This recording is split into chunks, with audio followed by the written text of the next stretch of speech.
We stopped at the Ghost Reservoir just to check the equipment and see what the ice and conditions were.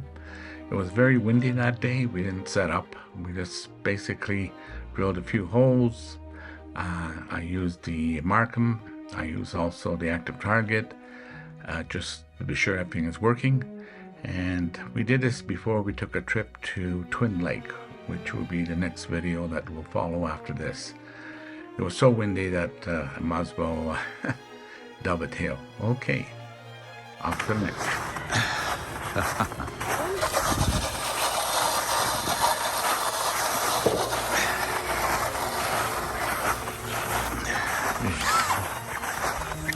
I guess I gotta walk around here.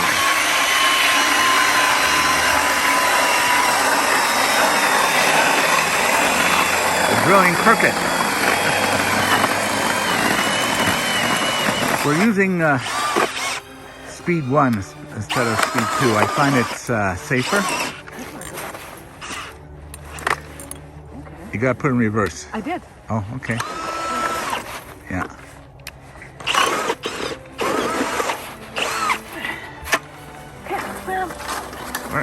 Okay.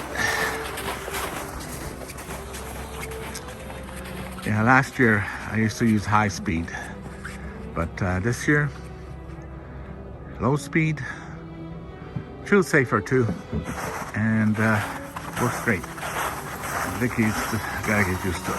There you go. We got someone else up way over there. Way over there. Okay.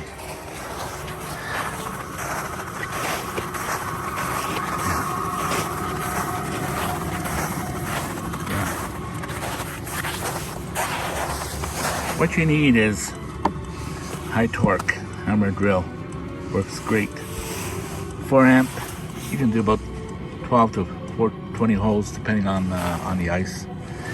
I put this on last year. It made a difference. It gave it that extra torque, so it's worth it. This is the extension. The only thing left I gotta do is put a spring on this, so it will return. Well, this is our first time out for this season. Well, the first day was at Ghost, just to test everything. We're at Twin Lakes, provincial park in Alberta. But it is the first time firing up our diesel heater for this season. And you know, it was cold a little bit, but dampness mostly. Once I put the diesel heater on, warm and dry. No damp feeling. It's definitely worth it. That's all we do. It's great. Okay, as you probably are aware, I have a Markham, and with a motorized control there for turning the camera. And Vicky, she likes to explore the lake, and she'll take her little fish finder and the drill set and with the sled and drill a bunch of holes everywhere. And so she decided to pick up Yoho. I think that's what it is, a little cheap camera. It doesn't record, but actually he did pretty well. And so here's a picture of it. Now, she was just turning all this by hand, which was kind of difficult to control the view. But when we got back, she picked up a Markham motorized control with a remote. So she has that one for herself now. And in the event mine fails, then I'll have a backup. So this is Twin Lake. A lot of perch. I think we kept 5 that were good size. The rest were small. This camera is about 25 feet. Some places it was 30 feet. At 30 feet it gets pretty dark. So interesting. Okay, let me show you some active target I a little short clip of that.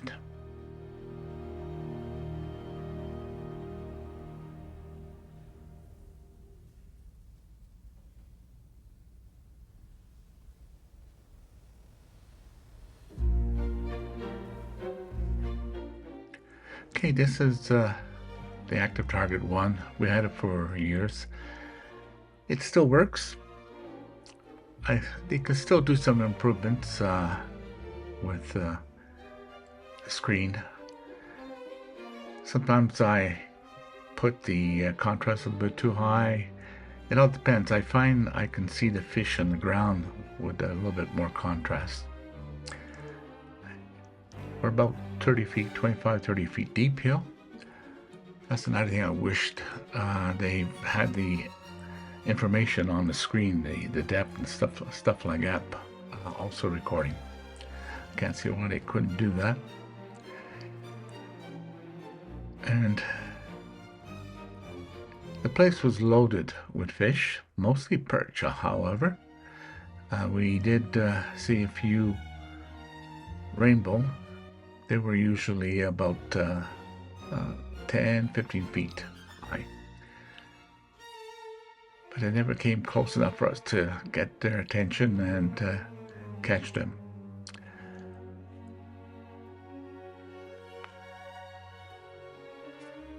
I find it handy even when I was in ghosts. I like to go to the deep end and I kind of move the target scope transducer all the way around. It gives me an idea of just how much fish there was. I was quite surprised in ghosts. Didn't see any fish at all. But in Twin Lake, yeah, wow, there's a lot of fish here. Okay, the next place we're going over is Chain Lake.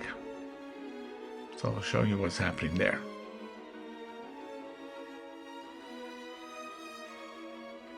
Okay, we are now at Chain Lake.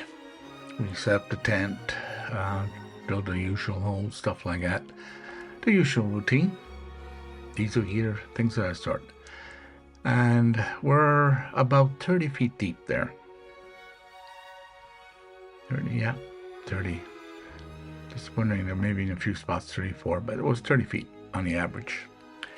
As you can see, there's a lot of activity. A lot of rainbow. We managed to take home a portion of it as per regulation, so it worked out great. There was a few small ones we had to release. They were just too small, and I had difficulty catching some of them because I had this suckers. There was 2 or 3 suckers that hanged around, and I don't know, they were kind of interfering with my catching. Plus, I had the wrong presentation. I had the wrong lure. If you probably watch, you're going to see them hitting the sides. And Mickey, of course, didn't make a fresh batch of lures and stuff like that when we went, which she now has done. So I'll have the proper presentations and lures next time we go out. Thinking of, what's the name of that? Crawling? No. Somewhere up that way, anyways. We want to try to catch up a butt and see how that works out. Okay, so basically I'll just let some music run while you can watch. Again, I'm using the Markham, and it's about 30 feet deep. The ice was at least 12 inches. And of course, packed snow on top, so there wasn't that much light getting through. So, did pretty good considering. I know when the ice is clear and you're only 10 feet, 15 feet, boy, it's beautiful to watch underground. Lots of fish, no question about it. But you gotta use the right lure if you want to catch them. But then again, you don't want to catch too many too quick. So it depends how you want to look at it. We want enough there for a meal, which we did. So, you know, would appreciate it if you subscribe. If you enjoyed it, thumbs up. It motivates us to continue doing this. So have a nice day, and let the music play.